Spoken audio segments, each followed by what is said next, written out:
All right, so that is what is happening right there. Dambisa and T-Lo Sugar Bam. I know that most people have listened to that song, and the video is coming out very soon. What of interview that my colleague PMC had right there? Very informative.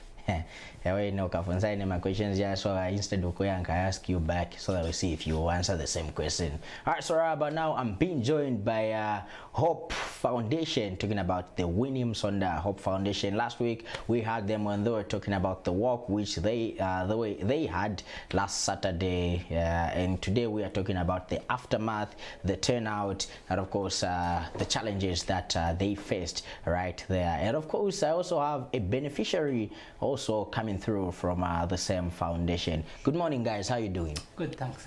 Good. You are too low. What's happening? Yeah, you're awesome. Okay, so I will begin with you. For people that I think I've only sat with you here once, if I'm not mistaken. Yeah. So people that don't know you, perhaps just a brief introduction. Okay, my name's Joseph Shewe. I'm from Winnie Musonda. I'm one of the members. Okay. Yeah, I'm under Winnie Musonda Foundation. All right, awesome. So let's dive into the interview, Robert. Now let's talk about the event, the numbers that came through. Was it the numbers that you expected, that these are the people that are going to come through, or maybe you were puzzled? Wow, Pakis. The turn-up was amazing. Okay. We had people about 900 plus. Wow. Yeah, the people were so amazed how the event was. We had the Ministry of Health, the WCA, the Dream Center, and other organizations came through.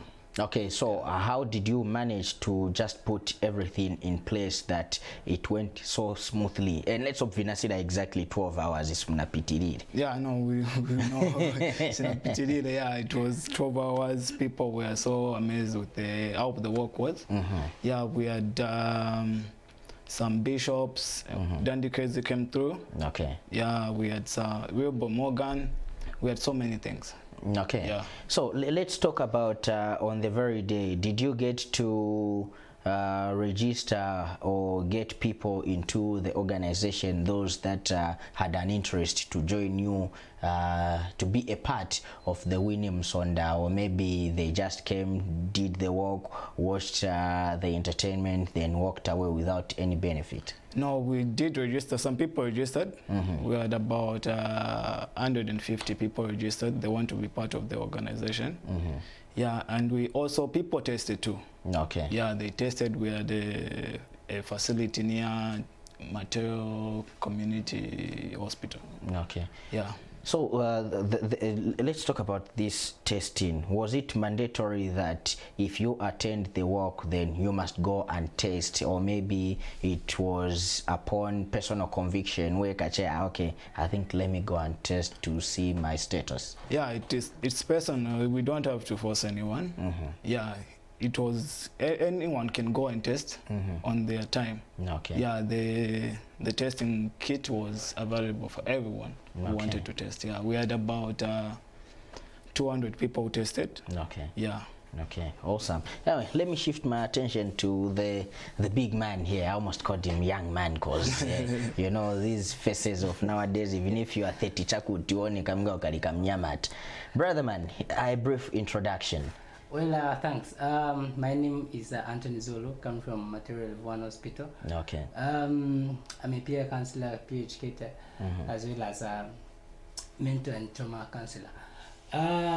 Concerning the work, we had a number of activities that were going on, and we started much from Lilanda going to Material Hall, of which on the way we were still giving out condoms to everybody. Like everybody you met in the way was given not a pack. necessarily everybody, because we also, because if you look at the law and the consent, it's very important. As much as you would want to distribute services to other people, but you should also consider the issue of law as well, as because there are some that are below underage that are supposed to get the consent from their parents, as well as considering those that are above 16. Okay. So of which we are giving out condoms to those that were in buses, those that are driving, those Okay. that were just passengers, and those that were just passing by. Okay. Of which it made a very good turnout, of which we had to run out of condoms. Wow. Okay. All right. So let's talk about you. Information that reached us is that you are a member of Winnie Hope Foundation. You've been a member for 4 years. How has this foundation helped you, or maybe what are the benefits have you gotten from the foundation since the time that you joined up to this time around? Thank you so much.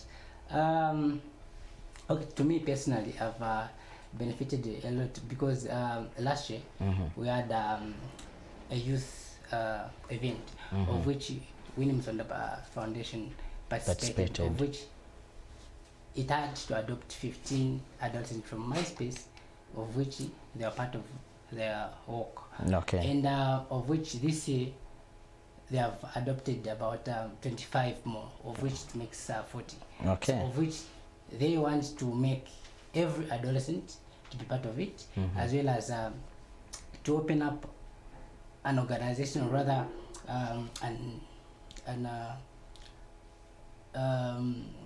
orphanage, like, and then just to provide good services to those that are vulnerable, that are failing to go back to school, those that are experiencing lack of finances, those that are experiencing lack of care.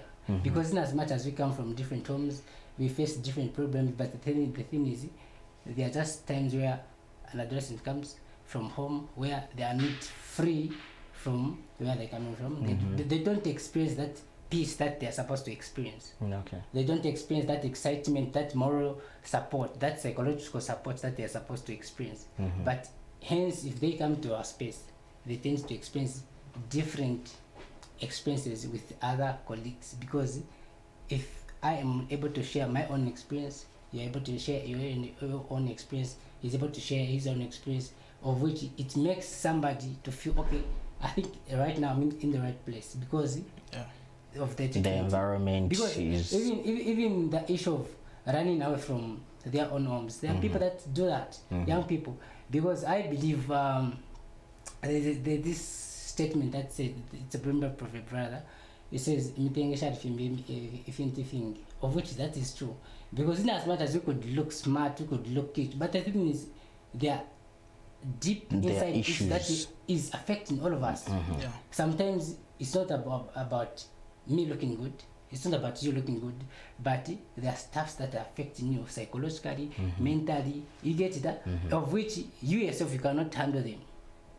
So of which there are so many adolescents that we have in our place, and we do a number of activities of which it supports them, like activities like poetry, we do drama, we do also we do there are those that write, there are those that can speak out, of which even the run we did the sketch about poetry, so as to sensitize about the importance of disclosure about HIV, because we know that disclosure is the process of which it needs total counseling. Okay. Especially to those parents who haven't yet disclosed their status to their kids. Okay. All right. So, what are you in this organization? Are you? What is your role? Maybe let me ask in that way. What is your role in the organization? Well, thank you. I'm an HIV advocate. Okay. Of which I advocate for free HIV. Where if you're HIV positive, you need to take your ARVs on time. You need to make sure that your viral suppression is down.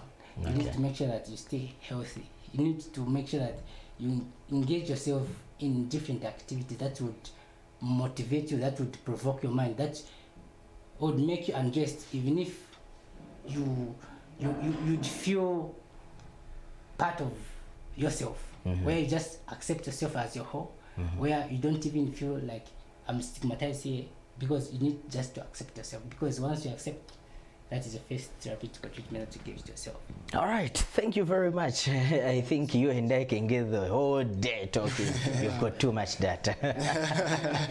All right, so lastly, before I let you go, lastly, what you expect or what's your expectation for next year's walk? Because everybody knows that this is now an annual event. It happens every year rather. So what is your expectation for next year? Next year, we have so many organizations that want to come through. Okay. Yeah, they came late, so they want to participate next year too. Okay. Yeah, and the people were so amazed. We want to partner with other organizations again, so that most about this work is about the sensitization. Okay. We want to sensitize people. Okay. Yeah, so we're hoping the number to rise again next year. Okay, social media handles, how can people get hold of you people? Yeah, so you can follow us on Facebook, Winnie Musonda Foundation. You can follow us on Twitter, Winnie Musonda Foundation, and on Instagram, Winnie Musonda Foundation. All right, thank you for coming through. Thanks so much for having us. We hope to be seeing each other more often than just also annually. Definitely, yeah. All right, so we've been talking to Winnie Musonda Hope Foundation, talking about the work that took place last Saturday. It was massive, it was awesome, and then also plus the plans that they have for next year, talking about how the event will be, and of course rolling out to you the cooperating partners, if you can also come on board and help in growing this particular foundation as it advocates for free HIV and AIDS in the country. Right about now, let's take it to Bashilota as he talks about Dandy Crazy. Then on the other side, PMC joins me on the set as we get to read your comments and close the show right here. Let's go to Bashilota.